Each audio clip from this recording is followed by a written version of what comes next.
When you think of Eagles greats, you think of guys like Brian Dawkins, Reggie White, and Randall Cunningham. What if I told you there was a guy that could have been up there with these guys if the team didn't betray him? Before we get into the video, make sure to drop a like so I know you guys want to see these What Happened To videos, and subscribe to stay up to date with all things Philly sports. With that being said, let's find out what happened to LeSean McCoy. LeSean McCoy was drafted by the Eagles in the 2009 NFL Draft in the second round. The Pennsylvania native attended Pitt and rushed for almost 3,000 yards with 35 touchdowns in his two-year college career.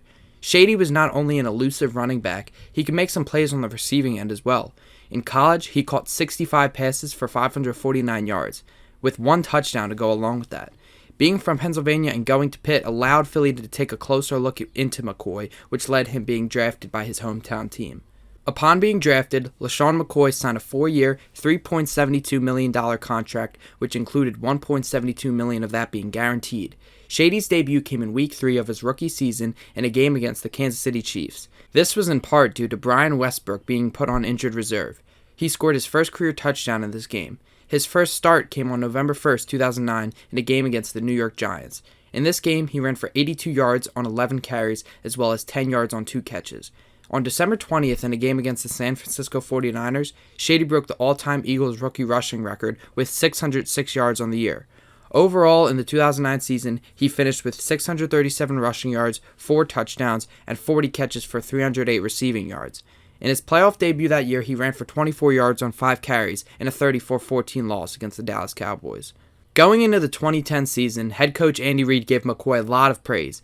He said that he is ready to take over the starting running back position and break out. In an early season contest against the Detroit Lions, Shady ran for 3 touchdowns on 120 yards. He would go on to have a good sophomore season, rushing for over 1,000 yards and tallying 592 receiving yards. In his first 3 games in 2011, Shady scored 4 touchdowns and ran for 345 yards. Later in the season, he ran for 126 yards and a touchdown against the Washington Redskins, and ran for 184 and 2 touchdowns against the Cowboys. This helped the Eagles get back on track for their season. McCoy finished the season as the league's 4th leading rusher, while leading the league in rushing touchdowns. 2011 would be the first time he was selected to the Pro Bowl team. During this season also, he broke the Eagles' franchise record for most rushing touchdowns with 17, and most total touchdowns with 20. This record is still held in Eagles history. On May 17, 2012, the Eagles signed LeSean McCoy to a 5-year contract extension worth $45 million. The 2012 season was not the greatest for Shady, as he got a concussion in a game against the Redskins in November. He only played 12 of the 16 games that season and finished with 840 rushing yards on 200 attempts and 373 receiving yards on 54 catches. 2013 was the big year for LeSean McCoy. On opening night on Monday Night Football, Shady rushed for 184 yards on 31 carries and scored a touchdown in a victory over the Redskins. In Week 2, his rushing numbers were down, only rushing 53 yards, but caught for 114 yards. In Week 3, McCoy and the Eagles were set to face former head coach Andy Reid, who was the first one to play McCoy during his time with the Eagles. In this game, Shady ran for 158 yards on 20 carries. It was safe to say he was breaking out to become a superstar. The most famous game in Shady's career came on December 8, 2013 against the Lions. Philly received about 9 inches of snow and were looking to play a snowball at the Link.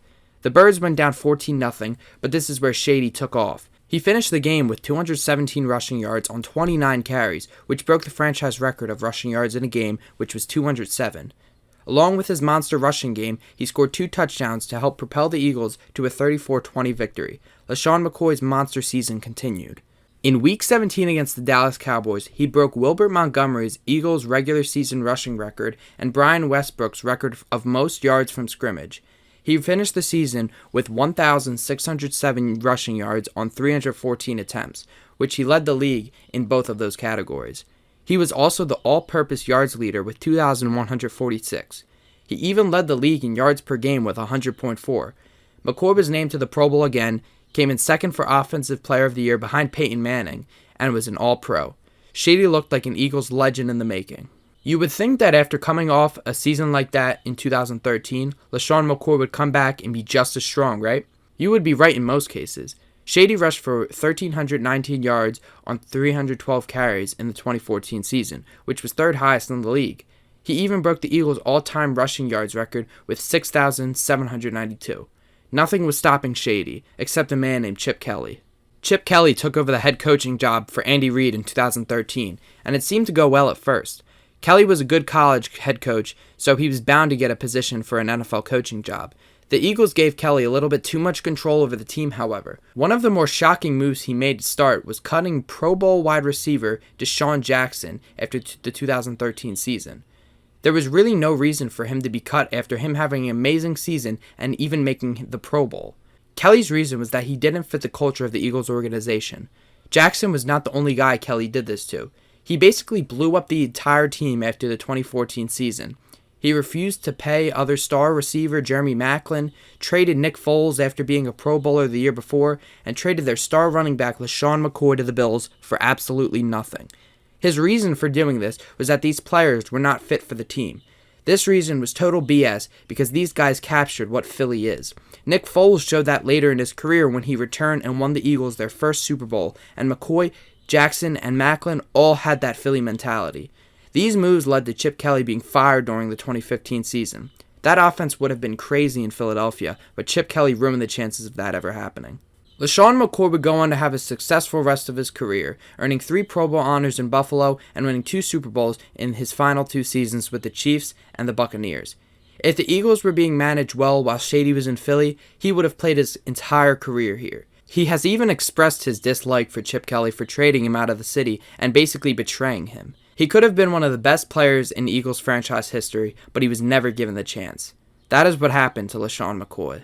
That's going to do it for this video on what happened to LeSean McCoy. I want to thank you all for watching this one. It was very anticipated, and I'm glad I was able to get it out for you guys.